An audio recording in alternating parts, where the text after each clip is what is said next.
La bella coppia a spasso noi l'abbiamo interrotta giustamente e siamo venuti a rompere le scatole. Come ti chiami? Pietro. Pietro e? Alice.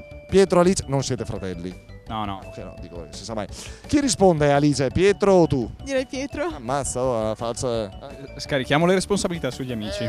L'uomo così, fare un po' il galantuomo. Senti un po', Pietro, leggi qua, ce la fai? Il secondo? Braghe unte, palanche pronte. Bravo Pietro, tu di dove sei? Brescia? Brescia. Sì. E che significa? Tu riesci a dare un significato a questa frase?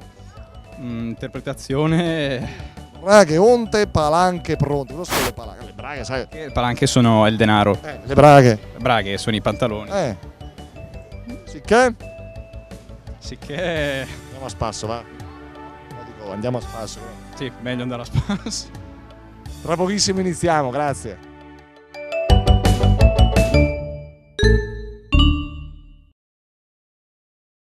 Centro anch'io, centro anch'io. Amici ben ritrovati, siamo tornati in piazza Moretto perché i lavori alla Pinacoteca Tosio Martinengo procedono alacremente. I lavori di ristrutturazione tra non molto verrà restituita al pubblico e nella stanza numero 10 potrete ammirare un capolavoro di Giovan Battista Moroni, un ritratto di dottore. Nell'opera di oggi del bergamasco Giovanni Battista Moroni è raffigurato un uomo seduto entro una stanza della quale si vede solo una parete grigia modulata dall'incidenza della luce. L'attenzione del pittore si concentra sull'imponente figura del protagonista, seduto su una sedia in legno della quale si vedono le finiture in tessuto rosso ornato da frange animate da tocchi di luce. Con il braccio destro informalmente abbandonato sul bracciolo della sedia, l'uomo si volge verso il riguardante, distogliendo l'attenzione dalla lettura di una lettera che tiene sollevata con la sinistra. Il personaggio, la cui identità rimane ignota, indossa una cappa nera foderata di ermellino e una berretta a tricorno, entrambe prerogativa dei magistrati.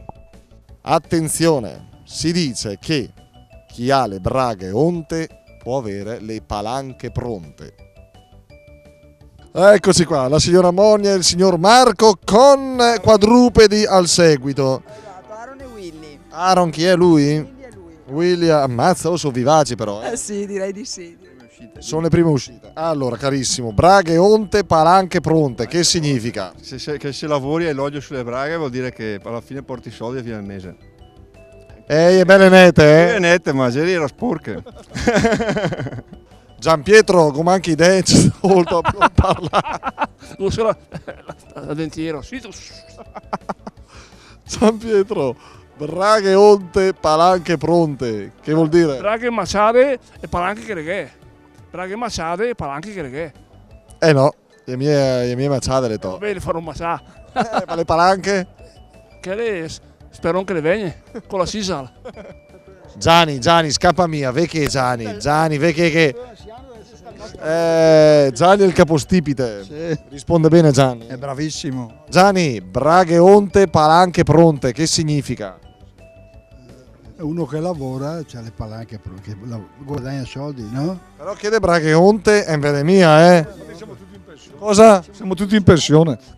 Ah, con le belle pensiudor. 1000 euro al mese. Io, Dore, non esageriamo. Michele e Federica, subito sposi adesso, freschi. Freschi. Auguri. Grazie. Il viaggio di nozze si fa dove? Si può sapere? Singapore e Thailandia. Hai capito? Ah, tutti se mi nascondo in una valigia vengo con voi, però faccio il bravo, sarei discreto.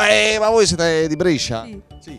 Senti, braghe onte, palanche pronte. Certo, parlare di braghe onte anche che non avrebbe senso. Ma che significa secondo te braghe onte, palanche? Sporche? Hai soldi a portata di mano? Sì, esatto, ma come si... che sporchi di che cosa? Di sugo? Tu hai una bella... Che cosa fai? Sentito dire, mai sentito. La moglie è fuggita, lei si è fermata. E se poi la perde la moglie? Ma non c'è pericolo. Non mi sembra molto preoccupato di questa cosa. No. Signor Maurizio, braghe onte, palanche pronte. Che significa secondo lei? Braghe onte sono le braghe con l'unto. Palanche pronte. Palanche pronte, soldi pronti. Ma che adesso c'è tra le braghe onte e le palanche? Come idea. Allora, braghe onte, palanche pronte, guardate i vostri pantaloni, sono in ordine o sono un po' unti? Cosa significa? Braghe, pantaloni sporchi, unti, soldi a disposizione. Quindi l'uomo onesto e lavoratore è un gentiluomo e, come dire, ha sempre una disponibilità economica. Appuntamento alla prossima, grazie amici, ciao!